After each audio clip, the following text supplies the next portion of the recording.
Qadr tuni bo'lishi mumkin. Bilasizlar, Qadr tuni Laylatul Qadri xayrun min alf shahr. Qadr tuni bu 1000 aydan da qayırlı bo'lgan yer betinde hech bir tun o'g'an teng kelmaydigan tun. Sonday olu tun bugun bo'lishi mumkin inshaalloh. Tunde bugun barıncha qulchilikdan o'tkazishga tirishingizlar. Biroq qulchilikning ko'kesi ne? Qadr tuni qulchilikning ko'kesi ne? Siz maşallah qaqta o'qigansiz. Qadr tuni bu tek qana Qadr tunining nesi deb so'radim ja? Qulchilig'ing eng afzali ne? Istig'for.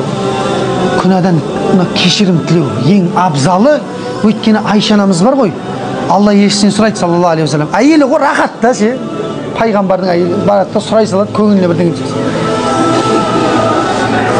Ya Alloh'ning eshitsin deydi. Men Qadr tunini кездесіп қалатын сияқтымын деп тұр ғой енді. Кездесіп қалсам не істейін деді ғой. Сонда пайғамбар саллаллаху алейхи вассалам не деді? Пайғамбар саллаллаху алейхи вассалам айтты дейді: "Ей Айша, Qadr tunini кездесіп қалсаң, Аллахумма иннака афуун карим" деп айтты. "Ей Алла, сен кешірімді жомартсың" деп айтты.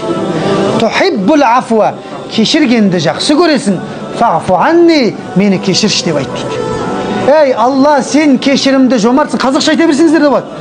Ey Allah, sen keşirimde jomartsın. Қайта таңға атып кеткенге дейін. Арасында бір 2 рәкат намаз оқып қойыңыздар да, қайттан.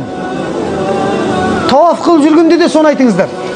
Бүгін егер тавафқа ниет етіп отырсаңыздар, түнде таваф қылып жүргенде де соны айтыңыздар. Allah, sen keşirimde jomartsың.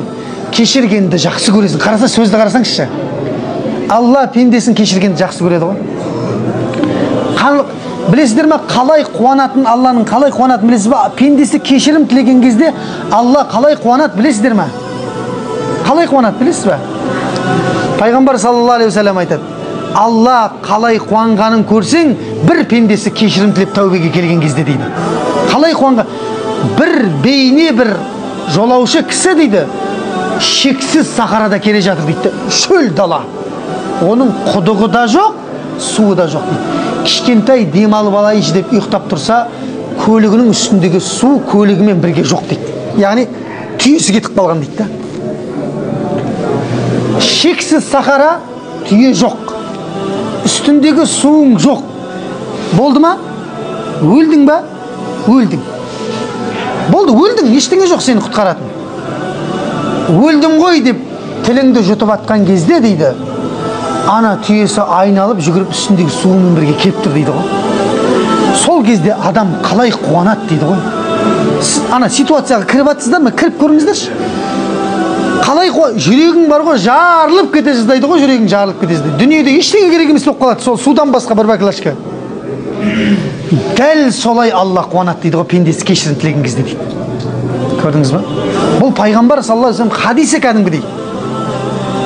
Сондықтан мына Qadr түніне кездесіп қалсаңыз, Алладан тек не сұра дейді? Кешірім сұра дейді. Тек қана Алла, сен кешірімді жомартсың, кешіргенді жақсы көресің, мені кешірші деп таңға дейін айт дейді ғой.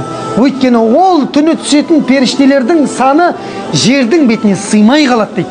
Qadr деген сөздің бір бағынасы дейді ғалымдар, тар түн деген дейді. Яғни жердің бетіне періште сыймай қалады дейді. Жабраил алейхиссаламның өзі Құранды алып түскен. Сол түні адамдардың дұғасын көтеру үшін жерге түседі дейді. Көрдіңіздер ме? Сол түнді бекер не істемеуіміз керек енді? Мүлдем бекер жіберіп алмамыз керек екен. Бүгін болуы мүмкін ол, немесе ертең болуы мүмкін, немесе бітем дегенге, бірақ енді ықтималдылық бүгінгі түнге көп беріліп атқан сияқты да. Алла біледі енді, Алла білуші, бірақ осы түндердің бірінде әйтеуір.